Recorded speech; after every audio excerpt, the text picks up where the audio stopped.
नमस्कार, मैं हूं कुमार गजेंद्र। जनपद ऑन द स्पॉट में आपका स्वागत है। आज हम बात कर रहे हैं कानून निर्माताओं की।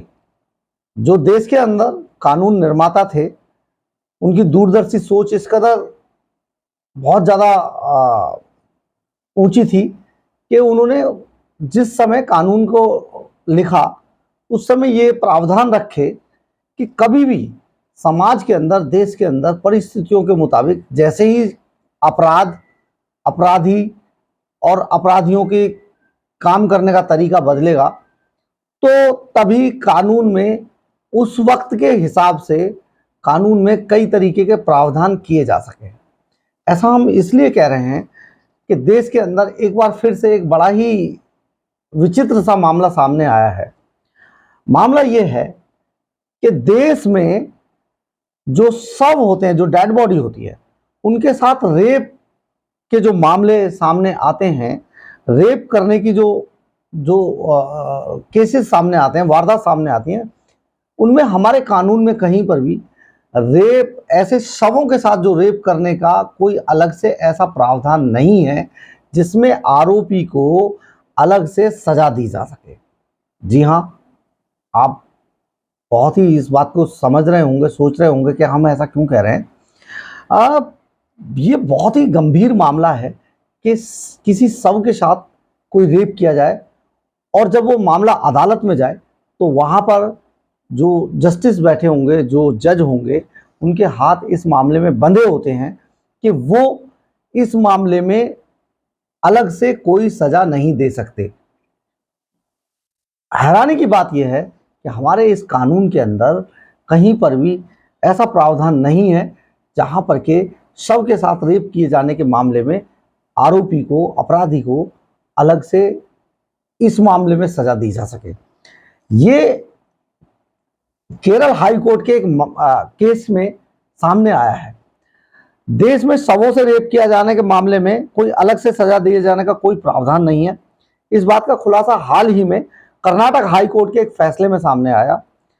इस फैसले में जस्टिस वीरप्पा और जस्टिस वेंकटेश नाइक की बेंच ने एक फैसला सुनाते हुए सरकार को, केंद्र सरकार को इस बारे में कानून बनाने की अनुशंसा की है। कर्नाटक हाई कोर्ट ने सरकार के इस मामले में अलग से कानून बनाने की सलाह दी है।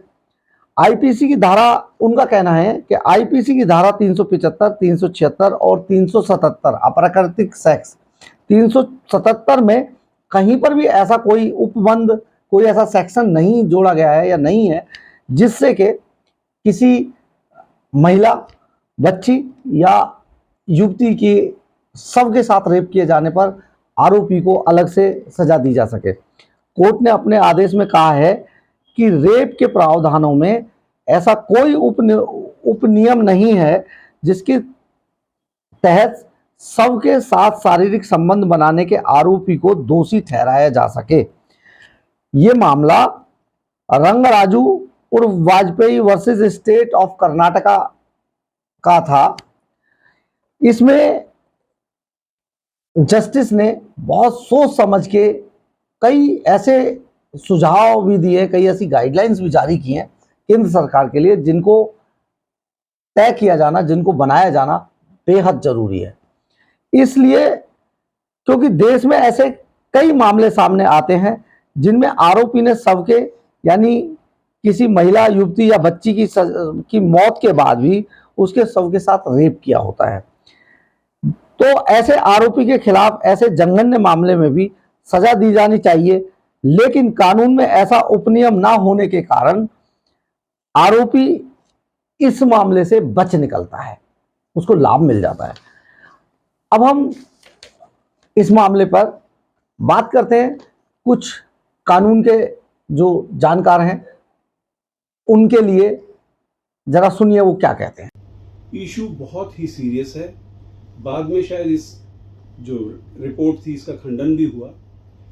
आज की डेट में जो बेसिक इशू है वो ये है कि इस स्थिति में अगर किसी एक डेड बॉडी के साथ कोई आदमी सेक्सुअल असॉल्ट करता है तो वो एक्चुअली कहां कवर होता है और उसका लीगली क्या इंपैक्ट है। क्योंकि आईपीसी की जब तक हम बात करें, आईपीसी में 375 रेप है और 377 अननेचुरल सेक्स है। लेकिन साथ साथ एक चीज और भी है, तो इन दोनों ही कंडीशन में अगर हम देखें और डेड बॉडी के साथ अगर कोई आदमी रेप कमिट करता है, तो वो कहीं भी आईपीसी में ऐसा कोई प्रोविजन नहीं है जिससे वो रेप की डेफिनेशन की इस तरह की डेफिनेशन में आए कि इस आदमी ने ये एक्ट इस पर्टिकुलर सेक्शन के तहत किया है। एक क्वेश्चन अराइज हुआ, तो ऐसी स्थिति में क्या किया जाए? आप ये देखेंगे कि article 21 of constitution of India वो आपको right to liberty, right to dignified life के बारे में बात करता है। कुछ दिन पहले कोविड के टाइम में जब एलएनजेपी हॉस्पिटल में डेड बॉडीज का एस्केलेशन हो गया था, खूब सारी डेड बॉडीज इकट्ठी हो गई थी, हमने उस टाइम पे एक पीआई फाइल की थी। उसमें एक कंसेप्ट आया था कि how to deescalate the dead bodies. Question ये आया कि you have come before the court with some problem, so tell us the solution as well. हमने ये कहा कि if you can not expand horizontally, expand vertically. तो उस time में जो टाइम आवर्स थे जो क्रीमेटोरियम्स के, वो बढ़ गए और अल्टीमेटली डेड बॉडीज कम हो गई। ये बात बताने का औचित्य सिर्फ एक ही है कि आदमी की डेथ के बाद उसके क्या राइट्स हैं। 21 आर्टिकल 21 आपको डिग्निफाइड लाइफ के बारे में बताते हैं। मेरा अपना मानना यह है कि राइट टू डिग्निफाइड लाइफ रहता है इवन आदमी की डेथ के बाद भी। जितना आदमी की जिंदगी रहते हुए आदमी की बॉडी को जो रिस्पेक्ट मिलनी चाहिए, वही रिस्पेक्ट वो डिजर्व करता है डेथ के बाद भी। Thank you. कर्नाटक हाईकोर्ट के इस फैसले की हम बहुत बहुत प्रशंसा करते हैं, क्योंकि रिसेंटली कर्नाटक हाईकोर्ट ने जिस तरीके का ये जजमेंट पास किया है, वो जजमेंट की हमारे कॉन्स्टिट्यूशन को, हमारे आईपीसी को बहुत ज़रूरत थी। क्योंकि डिग्निटी सिर्फ एक इंसान तक की सीमित नहीं होती, एक मृतक व्यक्ति की भी एक डिग्निटी होती है और होनी भी चाहिए। तो ये जो भी केस था, कर्नाटका हाईकोर्ट ने इस पे जिस तरीके का फैसला दिया, वो बहुत एप्रोप्रिएट था और इसकी शायद हम सभी को बहुत ज़्यादा मतलब सेंट्रल गवर्नमेंट को इस बारे में ज़रूर सोचना चाहिए लॉ बनाने के लिए। क्योंकि यदि गलत सिर्फ एक डेड बॉडी के, हम ये ना सोचें कि एक डेड बॉडी के साथ ऐसा हुआ है, डिग्निटी एक डेड बॉडी की भी है। तो ये फैसला काफ़ी अच्छा है और इस पे सेंट्रल गवर्नमेंट को ज़रूर सोचना चाहिए। ऐसे में यह जरूरी हो जाता है कि रेप की धारा 376 के साथ ही सबके साथ रेप किए जाने का उपनियम भी जोड़ा जाना चाहिए। कर्नाटक हाई कोर्ट में पेश मामले के अनुसार आरोपी ने एक महिला की हत्या कर दी थी और उसके शव के साथ शारीरिक संबंध बनाए थे। अदालत ने हालांकि इस मामले में भारतीय दंड संहिता की धारा 302 के तहत आरोपी को कठोर उम्र कैद की सजा सुनाई और 50,000 रुपए का जुर्माना भी लगाया है। लेकिन कोर्ट ने सबके साथ रेप किए जाने का उपनियम बनाने की सरकार से साथ ही अनुशंसा भी की है। कोर्ट ने ब्रिटेन और कनाडा समेत कई देशों का उदाहरण भी दिया है जहां पार्थिव शरीर के साथ शारीरिक संबंध बनाना और शवों के साथ किसी तरह की कुकृत्य को दंडनीय अपराध माना गया है। कोर्ट ने कहा कि ऐसे प्रावधानों की भारत में भी बेहद जरूरत है, बेहद जरूरत है। जी हाँ, मामला इसलिए भी बहुत संगीन है ये, क्योंकि हमारे यहाँ ये मामले कई तरह से सामने आते हैं। इसलिए जस्टिस ने, बेंच ने ये कहा है, ये सुझाव भी दिए हैं सरकार को कि जितनी भी मोर्चरीज हैं जहाँ पर शवों को रखे जाने की व्यवस्था की जाती है, उनमें भी महिलाओं के, युवती या बच्चियों के शव को रखे जाने के टाइम पर वहाँ पर उचित व्यवस्था होनी चाहिए। उन शवों का पूरा सम्मान होना चाहिए।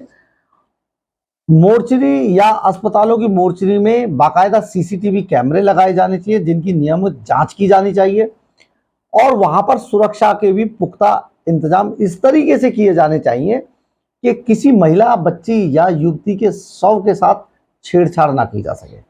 ये एक बेहद गंभीर मामला है।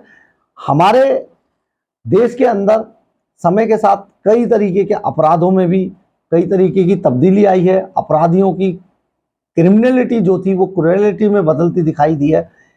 इसलिए बहुत ज़रूरी है कि कर्नाटका हाई कोर्ट के इस फैसले को नज़ीर मानते हुए केंद्र सरकार जल्दी से जल्दी इस पर कार्रवाई करे और इसमें प्रावधान करे कि ऐसे अपराधी को कठोर से कठोर सज़ा दी जा सके।